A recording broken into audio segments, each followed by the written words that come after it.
I'm here to talk to you about my life. Yes? Okay.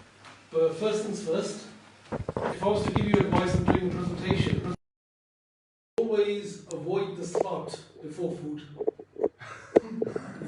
And second, after anybody's done any strenuous exercise, they'll remember those two things.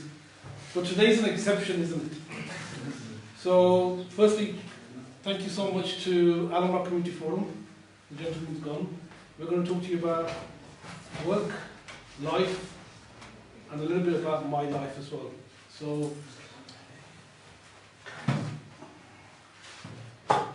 my journey. Where's our friend? Is he here? I've just said thank you to Allenrock Community Forum for hosting us budget. Thank you. Thank you so much. So I want to talk to you a little bit about my life. Yeah? So a statement here: your past doesn't define you, nor should it scare you. It is part of you.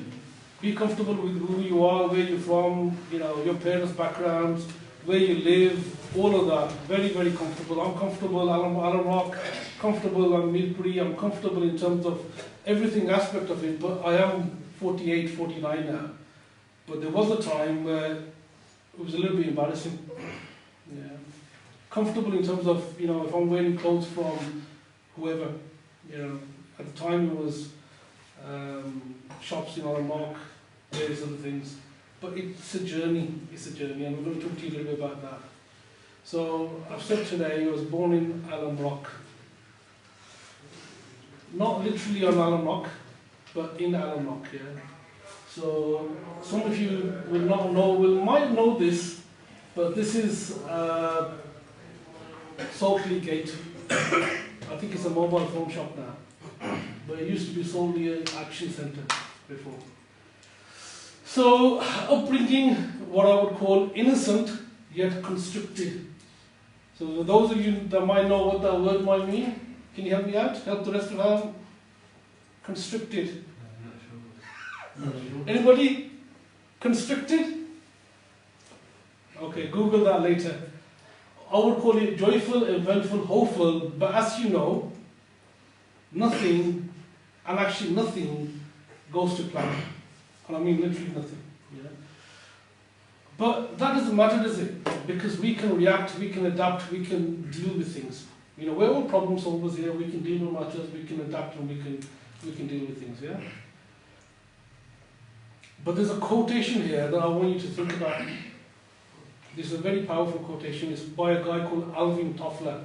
And Alvin Toffler says that illiterates of the 21st century are the people, again here, yeah, who can learn, unlearn, and relearn. Learn, unlearn, and relearn. So it's not about reading or writing. If somebody said to you, you're illiterate, it used to be 30 years back, 40 years back, the fact that you can't read or write. Now, literacy is about whether you can learn something, unlearn it, and relearn it. Yeah. Just remember that for now. We're going to come back, if we have time, to this later. Yeah. But let's talk about my story, my life, my journey, my education, or as I might say, lack of it. But first things first, education is not the same as intelligence. And intelligence is not the same as education. Yeah? But both of them don't lead to success. And we'll talk about what success means, because it means different things to different people. Yeah. So, first things first, some of you are have taken your GCSEs, some of you have had a cop-out, clear path. You don't even have to take your GCSEs. You're going to get it's like, you don't have to make a meal. You've got something ready, oven ready, cooked. Yeah. But some of you will take your GCSEs next year or the following year. Yeah. Let me tell you about my GCSEs. This is where my colleague helps me out. My GCSEs, yeah. So there's some handouts here. And those of you who are beady-eyed, sharp-eyed, because there's not many of you who are wearing glasses here, you can probably see what my results were But my results are in the pack. So my results are in this pack. And you'll see from the pack what I achieved at the age of 16. Bearing in mind, I went to the best school in Birmingham. Hachil! So, what did I get? I got D, E. It's all in there. Yeah? So, okay. So it didn't work out too well, did it? So my GCSE results are, don't look at that, don't look at the actual pack with my GCSE results. Are they in there, Mark? Yeah, so have a look at that. So there's a pack there with my GCSE results, my school report, and various other things, all to do with my education. So focus on that first in terms of my school report. Yeah, maybe one of them they're missing, I think. Yeah. Possibly. Yeah. But my school report's there. So it didn't end up that well, did it, for me? Who would be happy with this result? D, okay, biology D, mathematics D, office studies and information processing D, physics D, chemistry E, French E, geography E, English language D, and English literature D. Who would be happy here with those results? Put their hand up. Whose parents would be happy with those results? Put their hand up. Anybody? Would you be happy? No. Nobody? No. Nobody. Do you think I was happy? No. What do you think my father said?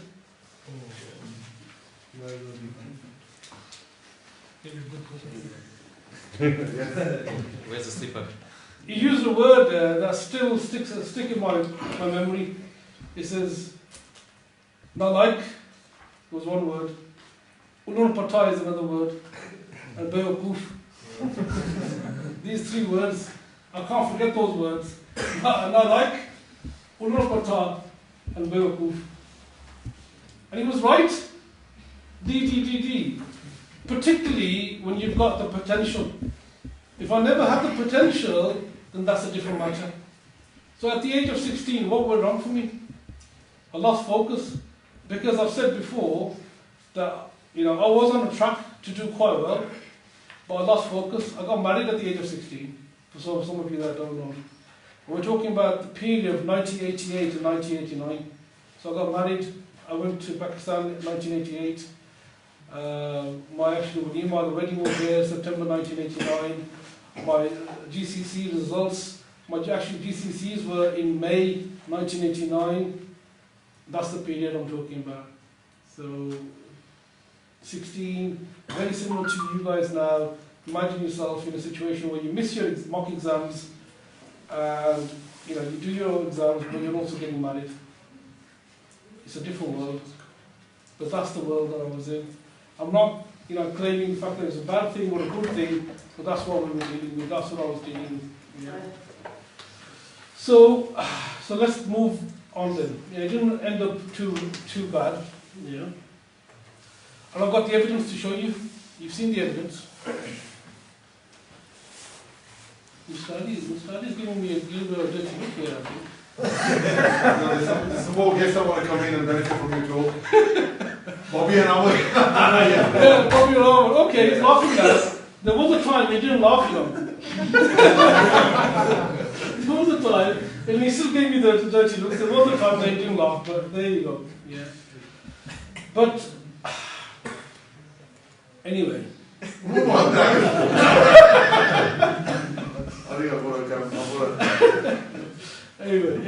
Anyway, leaving school, yeah, very polite and courteous, although he is a little quiet at times. That hasn't changed, by the way.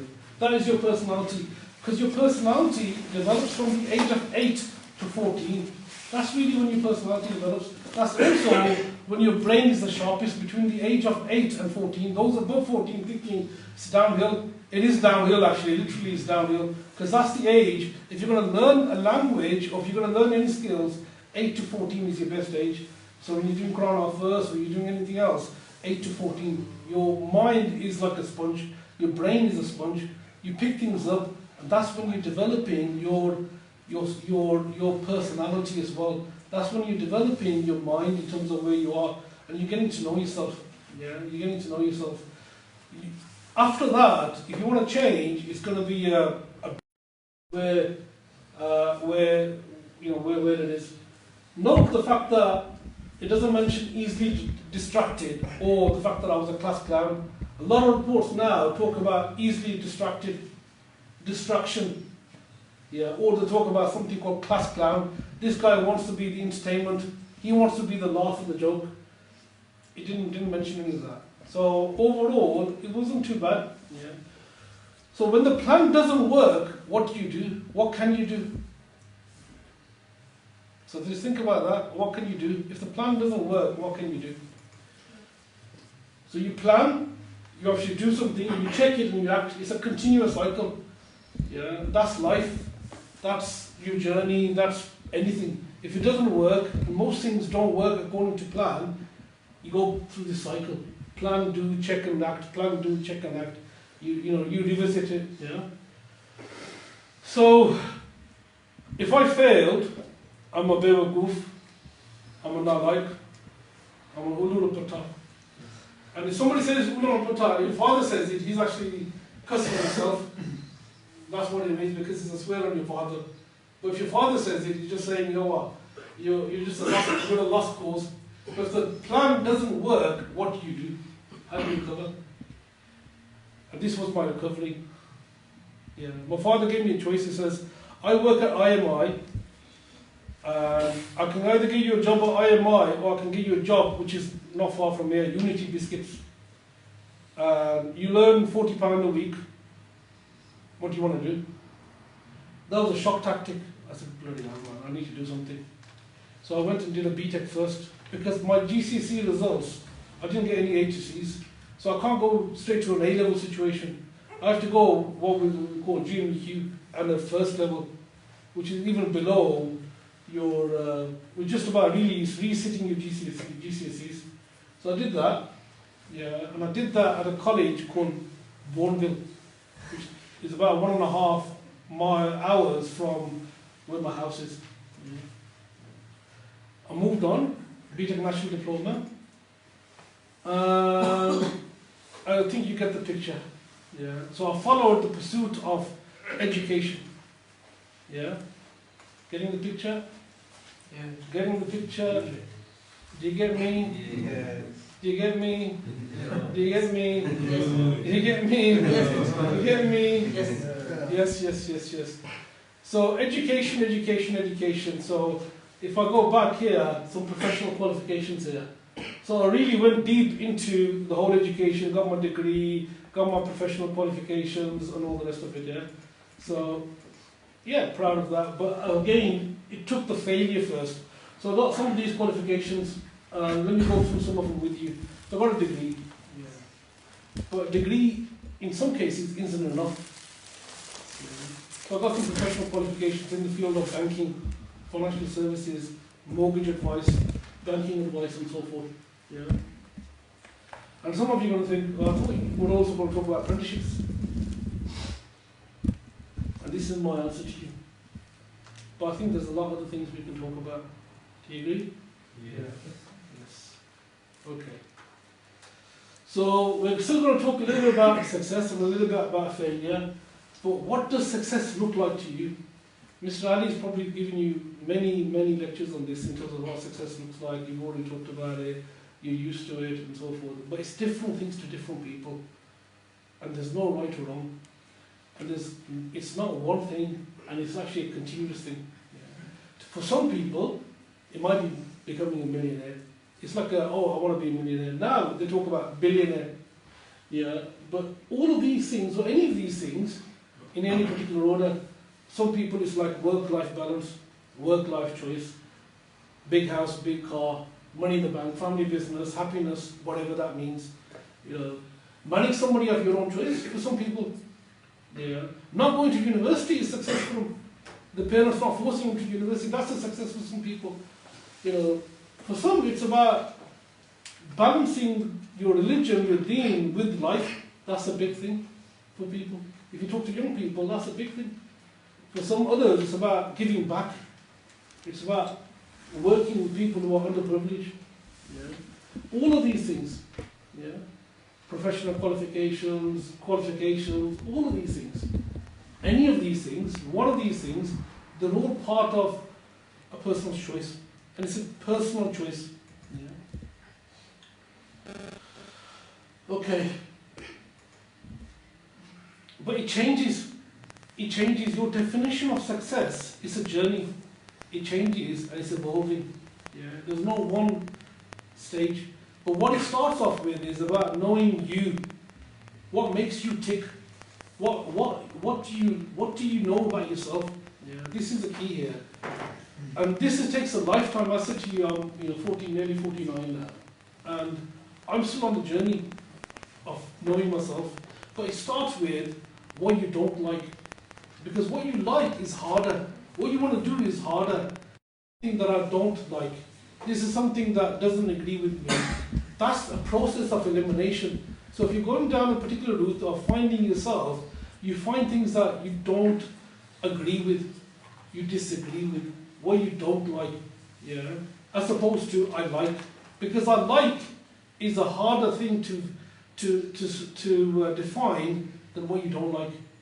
That don't like might be the fact that I don't want to work in an office. I don't want a 9 to 5. I don't want to go to university. I don't want to do X, Y, Z. That's easier. So you start with, it's like with food. You don't know sometimes what you don't know. Because you've not had that experience. Yeah.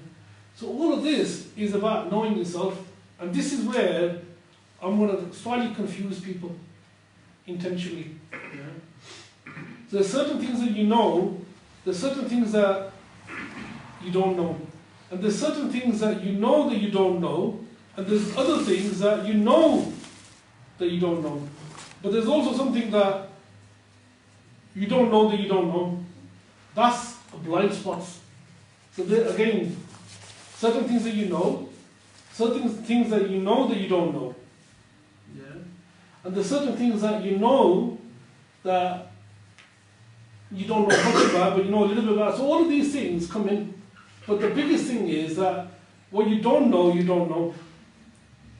That's the tricky thing. What you don't know, what you don't know. So again, a lot of this, and again, these slides are available, and you can go through this and so forth. Yeah. So we're going to talk a little bit about skills, attributes, and traits. So if I said to you, what is a skill? What's an attribute and what's a trait? It might not be easy for you to define those words. Skill, attribute, and trait. Yeah. But what I'll do is, or what we like to do is, talk about something called trust. If somebody said to you, trust, you might think, okay, trust means honesty. Do I trust this? But it's deeper than that. It's deeper than that. So we're going to talk a little bit about trust. So trust, which is the number one thing that employers want. It's the number one thing that everybody wants in life. They want to be able to trust a brand, a car, anything. Trust a person. But it's got different definitions. It's like, for example, if you go to a professional, how do you trust them? And this is how you trust. You build trust. Yeah, it's very important in life. You start thinking about this. Part of it is about your character. Part of this is about your competence. Yeah.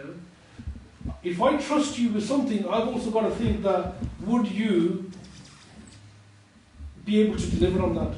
So this is not about whether you're honest. This is not about whether you have the right intention. It's also whether you have the capability, do you have the capacity, do you have the skills and knowledge to actually do it? Yeah. And how do I do that? That goes about track record. So if an employer is thinking, can I trust this person? They're looking at, and that's the question that they're thinking about when they want to give you a job, or when people want to work with you. They think about your character, which is your behaviors, but they also think about your competence. And how do you demonstrate competence? You demonstrate competence with results, which is about track record. So if I said to you, demonstrate something, yeah, and you're writing something on your CV, because your CV is effectively building trust. That's what it's trying to do. It's trying to build trust. They say, you know what, here's my details, trust me with this job, I can do this job. The person thinking, okay, why would I trust him? So you've got to answer competence. How do you answer competence? You answer competence with the results. I've done this before. I've had experience in doing this. Yeah. I'm credible. I've delivered performance. I've delivered results. I've got the knowledge, I've got the skills, and I've got the behaviour. And I can demonstrate all of that in this. So trust has many areas, many divisions, subsections. And you've got to think about trust. So next time somebody mentions the word trust, yeah. You've got to think, every single time you're doing a pitch to somebody, you're trying to, if you're a salesperson, you're pitching, yeah, you've got to be able to show trust. If you're sending your CV, you've got to be able to do that. If you're an organisation looking for funding or partnership work or anything else, that's number one. Trust is the number one currency. If you can't trust something, then you're not going to do business with them. You're not going to hire them, you're not going to recruit them, you're not going to work with them, you're not going to partner with them. Yeah, it's number one thing in life, trust. Yeah, again, number one thing in terms of how relationships break as well, lack of trust. Partnerships break because of trust. Yeah. So trust is across the organisation absolutely vital. Yeah. And there's different ways to demonstrate it, different ways to show it. So I want you to think about trust differently now going forward. Yeah. There's a quotation here, Muhammad Ali, not our Mr. Ali, but this is the greatest Muhammad Ali. He says something about will and skill. Yeah. So take time to read this. Success is having a desire, a dream, a vision. You have to have the skill and the will. So if you've got the skill but no will, then you're going to struggle. But if you've got the will but no skill, then you're going to struggle as well. So it's a combination of both. Yeah. And again, we'll have an opportunity to talk about that. Yeah. But first things first, you know, my father had a job at IMI, I mentioned earlier on. He was going to give me a job at IMI. He had that job for nearly 30 years, 28 years. 28 years. And if you talk about some of the other people in this room and their fathers and their uncles and so forth, they'll tell you X, Y, Z person, they've worked at this factory for 25 years, 20 years, 18 years, 30 years, 40 years, and so forth. Because at the time, there was something called job for life. Yeah. You knew where you stood. You could go to a company, you know, some of your grandfathers and so forth, they'll tell you, if they actually where you work, they'll mention one company. They may have worked for 2 or 3 very quickly, but it's mainly one main career. Yeah. That was average, that was the norm. It happened. A job for life. How many jobs do you think I've had? So I'm 40, imagine I'm 50 now, 49, yeah. How many jobs have I had? So you know that I've gone to university. You know I failed at my university, yeah? 10, 11 jobs, okay. Give me some jobs do you think I've had? Yeah. Maybe working in the store. Store, yeah. Store. Anybody else? Working towards the office, working in different Tisley, working in the office at Tisley. Yes. Anybody from anything else? Security. Yeah, okay. There's some cheating going on here. Okay. So let me tell you a little about some of the jobs I've had. Retail assistant times 2. I've had 2 of those. Security officer times 2 as well. 2 of those. Customer service representative. Yeah, taking telephone calls, that is, a call center. Assistant accountant, accounts assistant, budget support officer, something called a billing analyst, pensions reviewer, calculations team contractor, complaint handling financial services contractor, compliance officer, endowments with profits contractor, a financial advisor, a mortgage broker, director of 7 times, quite a lot of successful businesses, but many more unsuccessful businesses. I've had a cleaning business, went down the pan. I had a recruitment business, went down the pan. We had our first eBay business, lost money on that. I lost money on nearly quite a lot of different types of businesses as well. Yeah.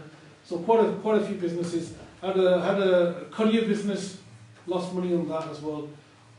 So yeah, several of those. Managing director once, something called founder now of various projects, chairman, co-founder. I'm a shareholder now, business mentor, author, podcaster, CEO. One of the most things I'm proud of is something at the bottom. Oh, okay. Did I mention author? Did I mention that I've written 3 books? Mashallah. Thank you so much, Owen. The canny bites, they're on Amazon. Yeah. They're not selling that well, but they're on Amazon, yeah. Okay. So I run a company called Pathway Group. Yeah, we do apprenticeships. Of course, we do apprenticeships. But we do a lot of other work as well, skills. We get people back into employment. We're award winning, some of our awards. I'll do a little bit of a presentation, isn't it? So normally I don't get to see many of you more. Some of you might be serving cups of tea and drinks and that and so forth. So I don't get much time to do a little bit of what we call PR here. So brand of the year, best audit outcome, quite a few awards there. Yeah. I've also become a judge of something called the Great British Entrepreneur Awards. Been a judge for 5 years, so I judge other entrepreneurs. Run a company called Nationwide Care Services. We're a care provider, so we're employing 800 people. That's a lot of people. 800 people.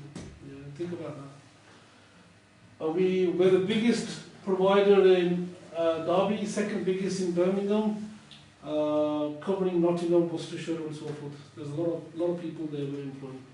But let's talk about goals. So I'm a guy that, at the age of 16, flopped, fell on his face, embarrassed.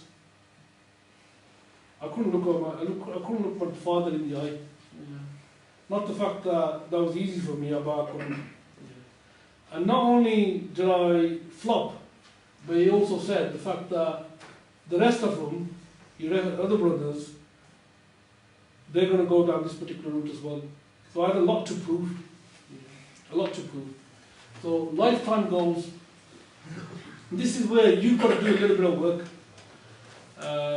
I'm also conscious of the fact that we're running out of time and food's going to come in and 10 minutes. 10 minutes, okay. So we're not going to do any of the exercises today because I think it's going to take too much of your time. So, and in fact, I might just skip some of this. Yeah. Because what it is when you have a lifetime goal, it's too much, it's complicated.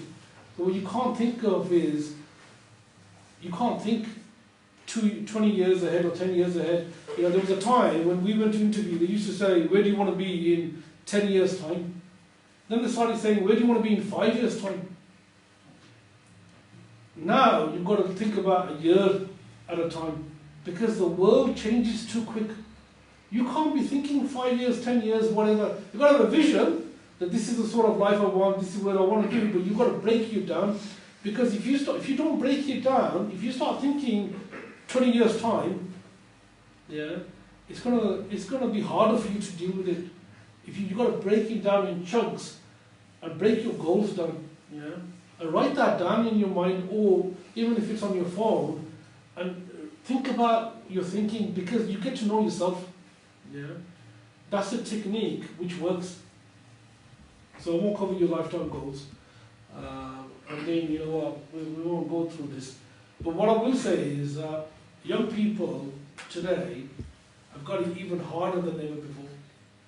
So, you know, when somebody says to you, your life is easy, look at me, you know what, we used to walk and nobody, you know, our fathers might say, you know, I used to, you know, nobody used to give me a cab ride or used to pick me up. I used to walk from there to there and that's all fine. That's the truth. Yeah. Some might say, well, I used to go to mosque and we used to come back at 12 o'clock and 1 o'clock and so forth. All correct, but it's harder for you now. It's harder, and if I have time, I'm going to go through details why it's harder. Because there's more of you, there's more competition, and your bar is higher. So you've got to be able to be more than others. Yeah, it's tough. It's tough for young people. So also there's less jobs because of technology. Yeah. Technology is taking jobs away from all of us. So your skills levels are going to be higher. So imagine this, there's a lot of people at this moment in time working in warehouses because that's where the jobs are. They're working in care. These sectors potentially in 10 years' time might not exist because they can use technology, they can use robots, they can use all the computer system to even make it even more easier. And that's called productivity. Yeah. So also at the same time, what we call knowledge has less power. Before, if you knew something, you had a competitive advantage. Now, knowing something doesn't give you competitive advantage because knowledge is something you can seek. You can learn something at 11 o'clock applied. So you got YouTube. Anybody can become a little bit of a plumber. Anybody can fix this. They don't need that because they can learn something at say 11 o'clock. They can apply it at 12 o'clock. So it's your ability to learn information which is important. So knowledge hasn't got power. It's your skills and your behaviours and how you build trust. That's the matter. But where has it all gone wrong for particularly the British Asian community? And where I think it's gone wrong is with this gentleman here. Some of you will remember, some of you won't know who this person is. Tom Blair. He said something about education, and he had two parts to it. One of it was about degrees. He had a target of getting 50% of young people into degree education. Did you think at the time, was it the right thing? Was it employers? Was that what employers wanted? Was he where the future was going? And what was the point of those degrees? Were those degrees adapted to the workforce? Because the degree now is probably the same sort of degree that was the case 10 years ago, 20 years ago, 30 years ago. They haven't changed. How you deliver qualifications have changed, they've gone online, but the actual core content hasn't drastically changed. Yeah. Is that right or is that wrong? So if somebody went and did an MBA, which is a high-level management course, does that tell you the fact that they're experts in business? Not necessarily. Yeah. What's actually happened is that this kid has come on the scene. You might be able to tell that he's the actual son of Tony Blair. His name is Ewan Blair. And you know what he says? He says, apprenticeships are the way. It's not degrees. There's too many people going and doing degrees. And what are they doing? They're getting underemployment. They can't get the jobs in the degrees that they've got. Yeah. And there's a recurring theme. There's too many people going into university, way too many. Yeah. And the jobs aren't there. And the jobs that are there are not for degree level. Because there's no planning going on. And then there's too many people who are what we call NEETs. N-E-E-T. Not in education, employment and training. So what you've got is a lot of Asians going into degrees. At the same time, many of them are in NEETs. And where the work is in the middle. Middle is where all the effort should be. And middle is about them learning on the job, the developing. That could be apprenticeships, that could be just working. That could be just working on skills that are relevant to the work that they want to do. So whether that's construction, whether that's engineering, wherever it is, applying and getting skills that are relevant. So here, in 2017, we have nearly 200,000 young people. I don't believe this stat, but they're saying that only 2,500 were not in education, employment and training. In reality, there's a lot of hidden needs, people that we don't know about. Yeah.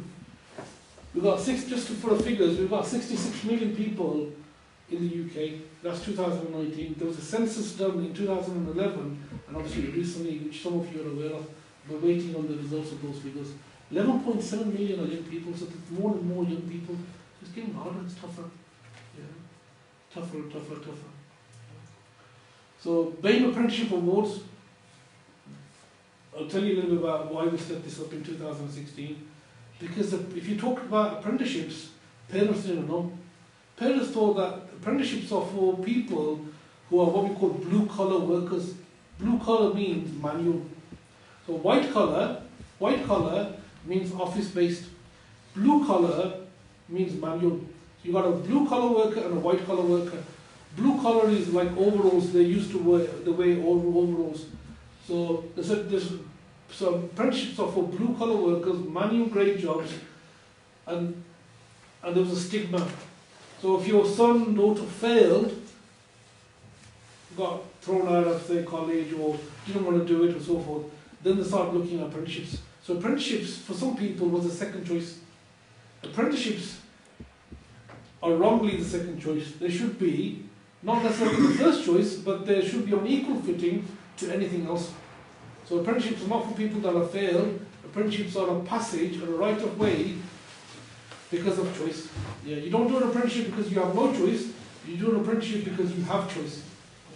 So we did the BAME Apprenticeship Award. But there's just not enough.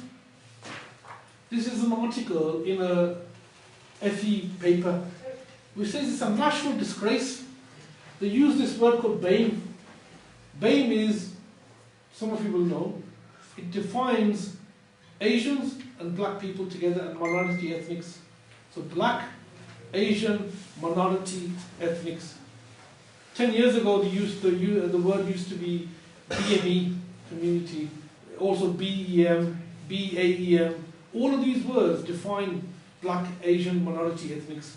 So when they talk about BAME, they're talking about Asians, they're talking about blacks, they're talking about ethnic minorities. Yeah. And just not enough. Not enough going into apprenticeships, and he says it's a national disgrace because what they do is they've got the figures of how many Asians there are, British Asians, in the area, in the country, and how many Asians are going into apprenticeships. They're just not enough. Yeah. So, graduates. This figure, if you start looking at, you start Google research here, it says to you, graduates earn 30,000, you think, bloody hell, that's a lot of money. £30,000, yeah, median. But median doesn't tell you the picture. There's stats and there's damn statistics. There's something called lies and statistics there. And what this is something called median. And median is overinflated. There's a mode median and there's a, what this is, if you've got the mode, which is where the most popular is in terms of salary, so median averages it out. So what it does is there's some salary bandings in banking, in technology. Yeah. They pay 45, 50,000 pounds because they're the computer programmers, they're the mathematical engineers. Yeah, they're also engineers. They're also the high level earners. What happens is the salary banding is skewed. Then you've got average graduate jobs. It's not 30,000. That figure is close to 20,000, and you'd be lucky even then to get 20,000. So your salary is likely to be 18 to 20,000, 18 to 20, just over 20,000. That's a graduate. But if you are a graduate, yeah, you've probably got nearly £50,000 worth of debt. £50,000 worth of debt. That's going to be a lifetime that you're going to be paying back. Yes, of course, you don't pay until you're on a certain level. So. Are we doing the time, sir? Who's here? The food is here. Yeah, okay. okay. So, a couple of key pointers here. I'm going to try and wrap up, if I may. Don't follow the majority. Get to know yourself. Get to know what works for you. And follow your own path in terms of what works for you. Yeah. Apprenticeships are a real solution. They can work. They do work. Do your own research. These are the skills that the employers want. top 30 skills. You might know, you might not know. What do they want? They want people who can use Microsoft Outlook. If you don't know how to use email, and I'm not talking about Gmail, I'm not talking about Hotmail, I'm not talking about Yahoo or anything else, I'm talking about Microsoft Outlook. Yeah. Then, and some of them will be asking me to do tests. That's a key skill. SharePoint is an application. Microsoft OneDrive, Microsoft Teams. Yeah.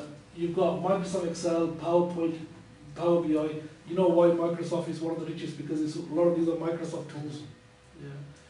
A lot of these are Microsoft tools. They want you to be able to use LinkedIn. Some of the skills that they want is Shopify. Shopify is a massive skill at the moment. Some of our employers want, you know, if you are Amazon seller. So they're not all, it's not a case of these skills are everybody that you need, depends on the field that you're going into. Yeah. So there's a lot of skills here. So I was going to go through all of this, but I don't think we've got time, have we? Yeah. So some final takeaways, final pointers.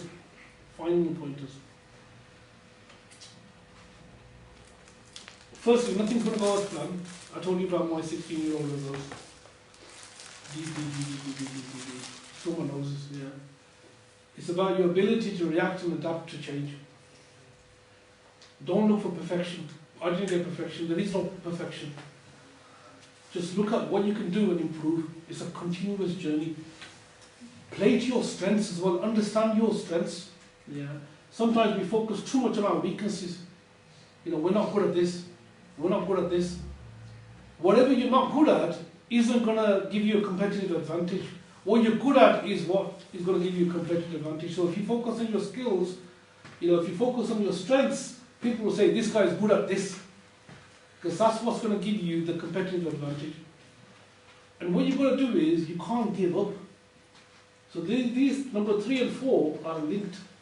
Learning is a lifestyle. So it's not a case of, you know what, I've given up school and now that's it, learning ends. Even if you're working for any type of organization, it's going to be continuous lifelong learning.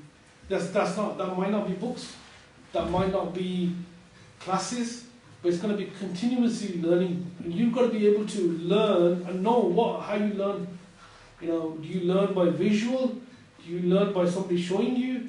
Do you learn by doing the task yourself? It's about knowing yourself. Yeah.